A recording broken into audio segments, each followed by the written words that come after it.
नमस्ते बच्चों, मैं सौरभ जैन, आपका हिंदी अध्यापक। बच्चों, आज हम पढ़ेंगे अनुच्छेद लेखन। सबसे पहले हमें यह मालूम होना चाहिए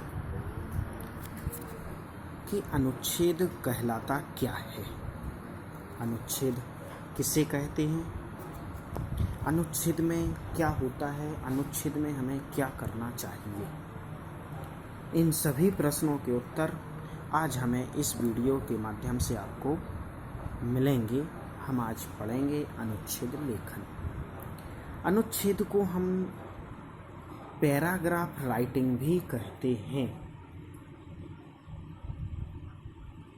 सबसे पहले हम देखते हैं कि अनुच्छेद कहलाता क्या है, उसकी डेफिनेशन क्या है।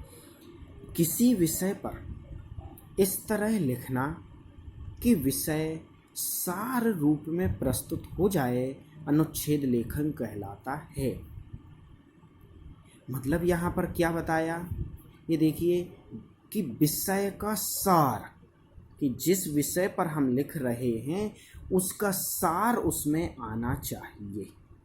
ठीक है, तो इसको क्या कहते हैं, अनुच्छेद कहते हैं। यह निबंध का छोटा रूप होता है। देखिए क्या कहा, अनुच्छेद जो है वह क्या कहलाता है कि अनुच्छेद निबंध का छोटा रूप होता है। निबंध में कई अनुच्छेद होते हैं, परंतु इसमें केवल एक ही अनुच्छेद में अपनी बात कही जाती है। समझ में आया? मतलब इसका मतलब ये है कि निबंध लिखा जाता है विस्तार में, और संक्षेप में जो होता है उसको अनुच्छेद कहते हैं। ठीक है, अब हमें ये ध्यान रखना है कि अनुच्छेद लिखते समय किन किन बातों को ध्यान में रखना चाहिए। ठीक है, तो यहाँ सबसे पहले बिंदु है कि सबसे पहले अपने विचारों को क्रम दें। क्या कहा? सबसे पहले अपने विचारों को क्रम दें। मतलब हम जो लिख रहे हैं उसको हम क्रम पूर्वक लिखें। कोई भी टॉपिक, कोई भी विषय पर हम लिख रहे हैं, जैसे हमने लिखा शरद ऋतु अथवा वर्षा ऋतु, है ना, या बसंत ऋतु, या पर्यावरण के बारे में, या जल ही जीवन, किसी भी विषय पर यदि हम लिख रहे हैं तो उसमें अपने विचारों को क्या करना, क्रम दें। फिर वाक्य छोटे छोटे तथा विषय के अनुकूल हों।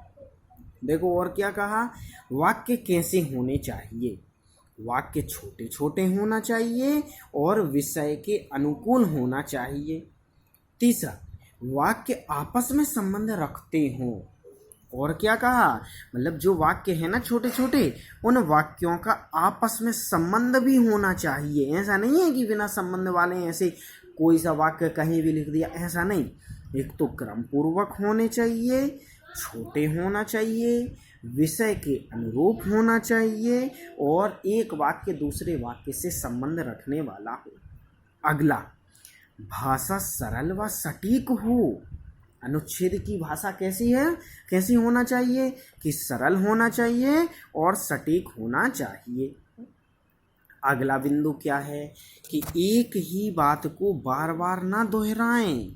ऐसा नहीं है कि एक बात के हमने स्टार्ट में कर दिया, फिर बीच में वही बात आ गई, फिर बाद में भी वही बात। नहीं, एक वाक्य यदि हमने लिख दिया है तो अब उसमें दूसरा वाक्य नहीं होना चाहिए।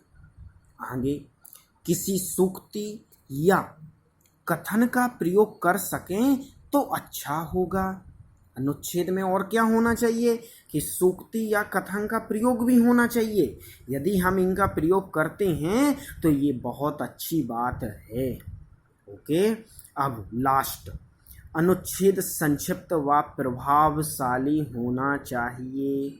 कि अनुच्छेद और कैसा होना चाहिए, मतलब कि संक्षिप्त होना चाहिए, छोटा होना चाहिए और प्रभावशाली।